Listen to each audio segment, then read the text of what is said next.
e agora o texto, né, apresentado por linguistas. Nós. Do livro para o capítulo.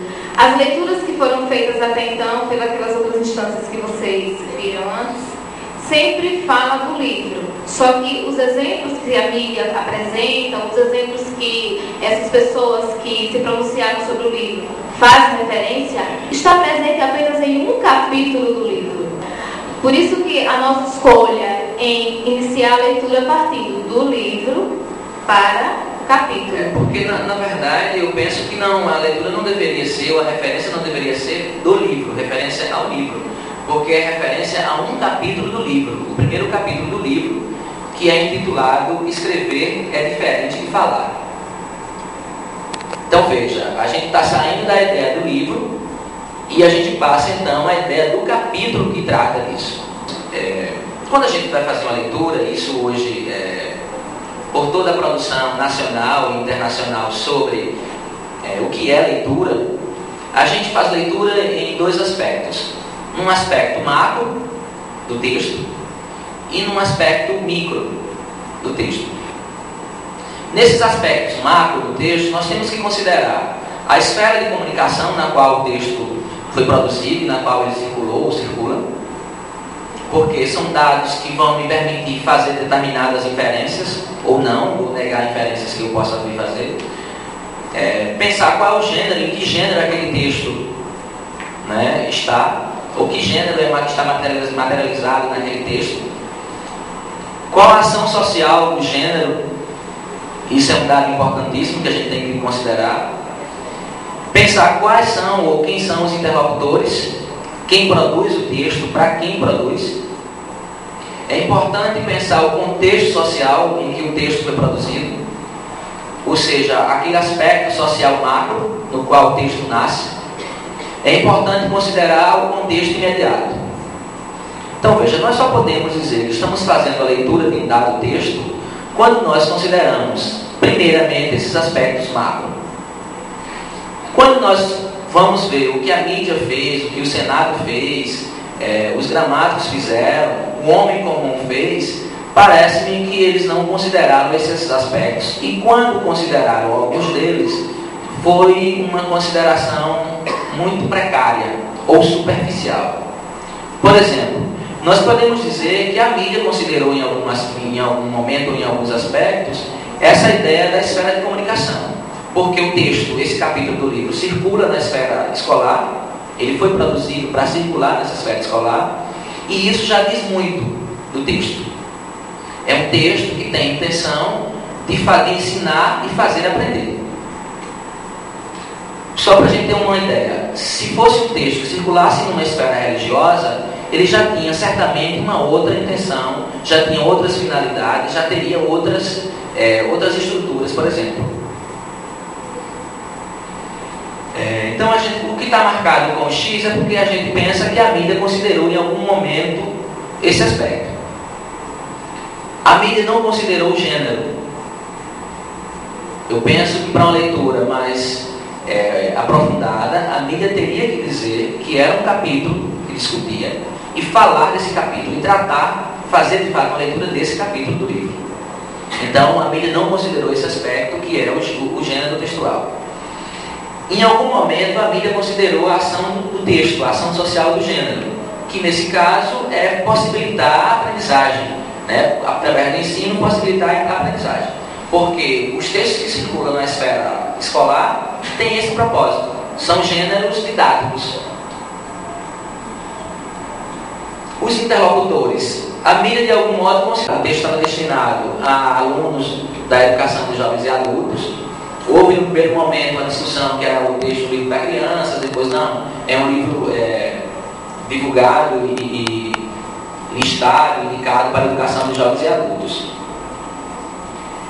Mas a mídia tratou disso, mas de modo muito superficial, porque esses aspectos que nós estamos elencando aqui, eles são necessários para que eu possa fazer as minhas inferências sobre o texto e confirmar algumas hipóteses e negar outras. É importante que, à medida que eu for para os aspectos micro do texto, eu tenho que considerar todo esse aparato que é do aspecto macro. A mídia não considerou esse contexto social macro, porque para considerar esse contexto social macro, ela teria que levar em consideração o que se produz hoje, que conhecimento existe hoje sobre a língua, sobre as variantes da língua, tudo aquilo que a sociolinguística variacionista ou interacional tem produzido a respeito. Então a mídia em nenhum momento, né, essa grande leitura não levou em consideração esse contexto macro, esse contexto social no qual nós vivemos e no qual esse livro foi publicado. E tampouco considerou esse contexto micro, essa coisa mais imediata, essa situação imediata. Então, se a gente considerar e acreditarmos que é necessário para fazer a leitura de um texto, primeiro, elencar esses aspectos e partir deles, né, para a leitura de modo geral, a gente já começa a perceber que a leitura realizada pela grande imprensa, ela já começa a ser falha em alguns aspectos.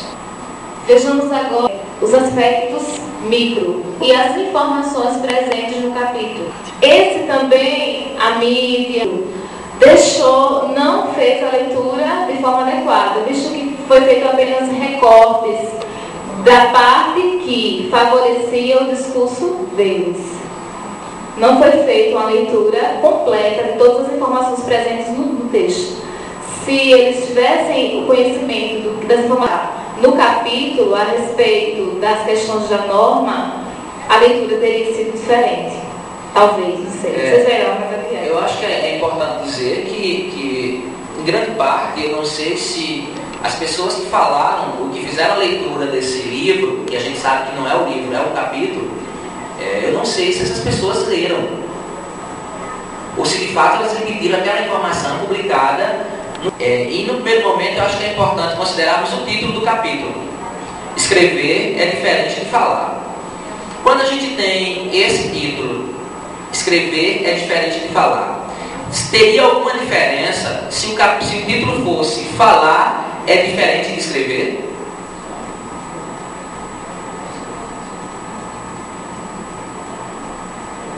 Nenhuma diferença? Escrever é diferente de falar. Teria alguma diferença se fosse falar é diferente de escrever?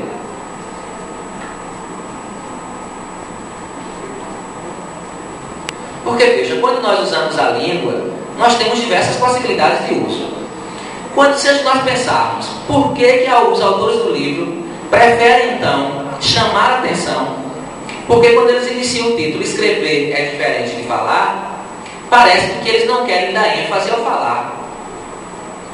Eles querem dar ênfase ao escrever.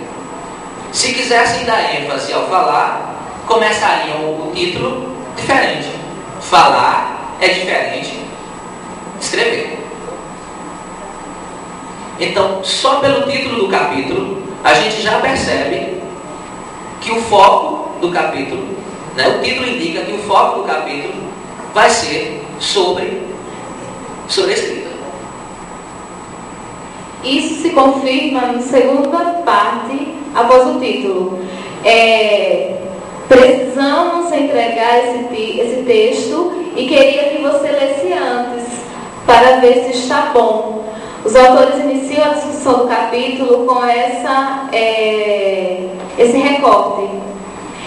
Então, aqui, olha, nesse capítulo vamos exercitar, vejam os objetivos do capítulo agora. Primeiro, exercitar as características da linguagem escrita, confirmando o que foi dito nos 2 primeiros momentos.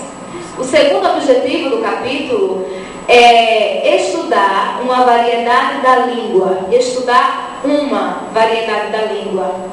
a norma culta, para entender o que ela é. Eu só queria chamar a atenção ao seguinte: quando os autores colocam na abertura do capítulo, né, logo após o título, esse recorte, preciso entregar esse texto, queria que você lesse antes para ver se está bom. É um recorte de uma fala comum, principalmente na academia, que a gente escreve e pede que o outro amigo leia, ou paga para que alguém leia, um revisor leia, porque a gente não senta, ou seja, numa sentada, a gente não produz o texto com toda essa formalidade que essa língua escrita exige. Então ela está trazendo essa fala e essa coisa que é comum para a gente, que a gente escreve, mas pede que outra pessoa leia. Então ela vai na sequência dizer que nesse capítulo vai exercitar essas características da linguagem escrita e que então a gente vai aprender uma variedade da língua portuguesa, a variedade dessa norma culta, né, que é esse falar de uma dada elite escolarizada. Então, só por esse início do capítulo, a gente já começa a ter uma leitura diferenciada daquela leitura que foi veiculada pela grande mídia. Vocês concordam com isso? Aí quando você pergunta, vocês concordam? É assim, eu fico em dúvida se naquela hora eu tenho que me posicionar ou se eu deixo para depois. Eu estou anotando, porque afinal então... Eu acho que pode ser depois, porque depois, a gente... né? Bom, porque eu estou aqui anotando e aí... Só para a gente ir aguçando algumas... Ou só uma questão retórica? Então, veja, num outro recorte do capítulo, ela diz o seguinte: a escola deve se preocupar em apresentar a norma culta aos estudantes para que eles tenham mais uma variedade à sua disposição, a fim de empregá-la quando for necessário. Então, veja, vocês veem que os autores vão a todo momento, nessa primeira parte do capítulo, chamando a atenção e falando da importância e da necessidade do sujeito usar a norma culta da língua. Ainda mais um detalhe que vale a pena lembrar: a norma culta existe tanto na linguagem escrita como na linguagem oral. Ou seja, quando escrevemos um bilhete a um amigo, podemos ser informais, porém, quando escrevemos um requerimento, por exemplo, devemos ser formais, utilizando a norma culta. Algo semelhante ocorre quando falamos. Vejam que até o momento, a elaboração do texto dos autores envolve essas questões temáticas que trabalham com a questão da linguagem. Aqui, ela, mesmo privilegiando a questão da escrita, mas faz menção à questão da oralidade. Então, trabalha essa escrita, oralidade.